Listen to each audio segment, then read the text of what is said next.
Mä oon Minerva Kruun Vihreistä ja olen opetuslautakunnan puheenjohtaja.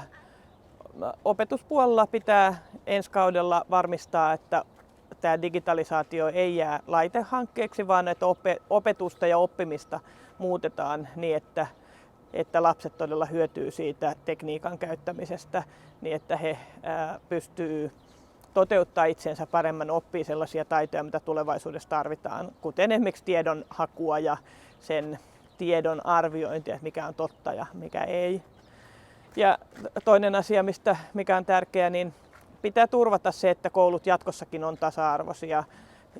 Eli rahoitusta pitää uudistaa sillä tavalla, että ne koulut, joissa on erityistä tukea tarvitsevia lapsia, niin saa enemmän rahaa siihen opetukseen, jotta ne koulun tarjoamat mahdollisuudet olisi kaikille oppilaille samanlaiset.